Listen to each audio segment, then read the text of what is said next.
kepada Merdeka Belajar itu sendiri. Namun di modul 2 sudah semakin mengerucut apa yang perlu kita lakukan bersama. Di sini kami memang sebagai penggerak, tetapi kami tidak bisa bergerak sendiri.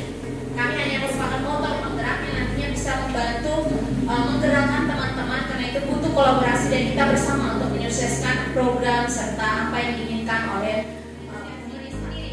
Sebenarnya bukan suatu hal yang baru, merupakan suatu usaha yang bisa dilakukan oleh kita sesuai dengan kebutuhan murid.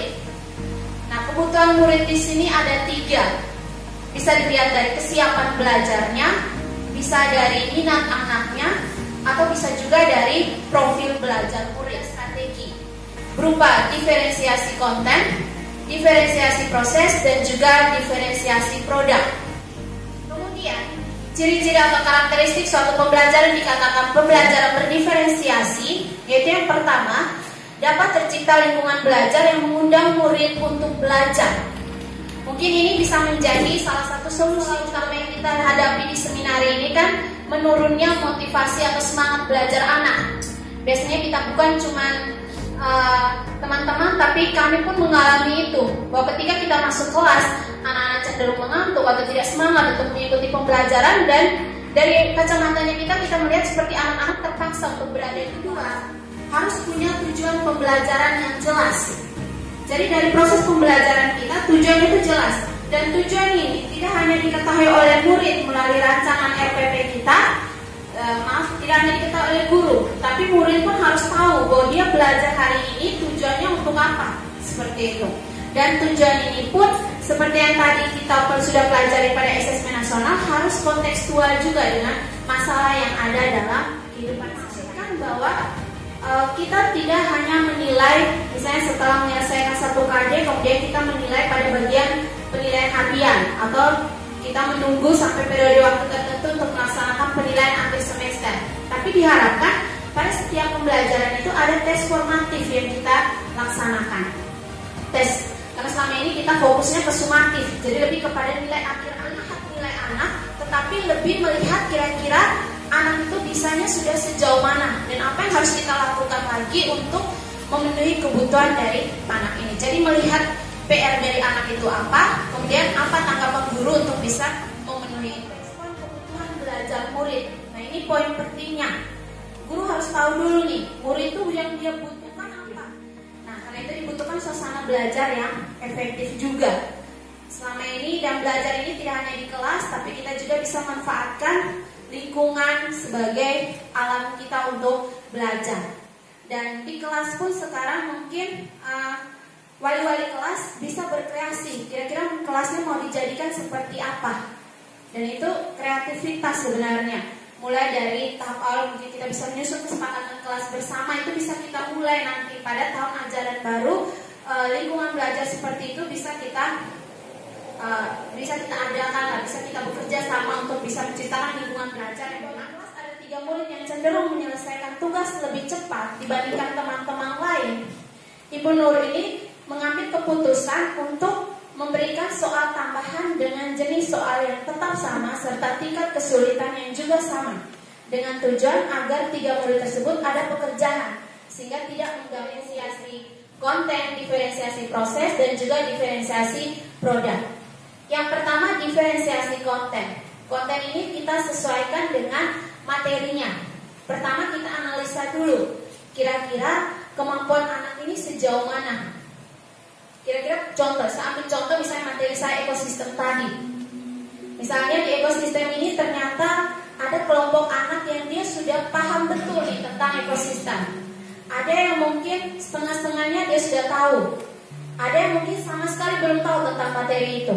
Maka di diferensiasi konten yang perlu dilakukan guru adalah melihat kira-kira kelompok anak ini, oh ternyata dia butuh materi yang lebih banyak. Mulai dari dasarnya, dari komponen-komponennya, interaksi dari dasarnya harus dijelaskan dulu sebelum dia masuk ke inti. Untuk kelompok yang kedua mungkin dia hanya butuh setengah materi yang perlu ditambahkan lagi dari situ. Untuk kelompok ketiga mungkin kita bisa mandiri untuk menyelesaikan tugas yang diberikan oleh gurunya. Yang kedua, diferensiasi proses. Ini terkait dengan proses dalam pembelajaran. Proses dalam pembelajaran ini kita sesuaikan antara kesiapan belajar, minat belajar, dan juga profil belajar. Kalau anak yang belum benar-benar siap, kita jangan paksakan dia. Contoh misalnya di matematika, kita mau belajar tentang tadi perhitungan yang satu variabel tadi, perhitungan untuk penjumlahan satu variabel seperti tadi. Kalau anak ternyata 1 tambah 1 atau misalkan 2 tambah 2 sendiri dia belum paham, terus tiba-tiba kita langsung masuk ke konsep 2 variabel atau 1 variabel, pasti dia bingung 3 jenis diferensiasi tadi. Dalam satu kelas itu tidak mungkin semuanya klasikal punya gaya belajar yang sama, pasti beda-beda. Dan itu kerja keras dari kita guru untuk mengenali gaya belajar masing-masing anak dan bisa memposisikan mereka sesuai kebutuhannya mereka. Seperti itu. Kemudian kita juga harus tahu berapa banyak bantuan yang perlu kita berikan. Kalau anak yang sudah bisa terlalu banyak kita dikte, pasti lama-kelamaan dia bosan juga. Saya sudah tahu cuy, bu guru ini datang tanya-tanya terus. Yang berikut terkait diferensiasi produk. Kalau diferensiasi produk itu kita berikan tugas sesuai dengan kebutuhan murid. Contoh misalnya, kembali ke materi saya ekosistem tadi. Ternyata ada kelompok anak yang mereka suka untuk di bidang seni, mereka suka gambar-gambar. Nah, bisa jadi saya kasih tugas ke mereka, coba kalian buat suatu gambar yang menggambarkan adanya komponen antar ekosistem dan interaksi di dalamnya. Berarti mereka kumpul tugasnya dalam bentuk gambar. Ternyata ada kelompok tertentu mereka lebih suka buat lagu. Ya sudah, kalian buat lagu yang menggambarkan tentang komponen ekosistem dan interaksi di dalamnya. Hasilkan lagu itu, kumpulkan ke ibu. Nah, itu berarti lagu mereka kumpulkan dalam bentuk lagu. Atau misalnya ada kelompok yang mereka lebih suka olahraga. Nah, coba kalian menceritakan suatu narasi olahraga yang di dalamnya terkait dengan materi ekosistem tiga kebutuhan murid tadi. Yang pertama, sebuah pemetaan dari minat.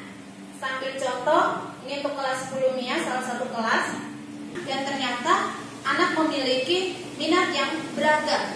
Ada yang di bidang seni, seni tari, seni suara, dan seni musik.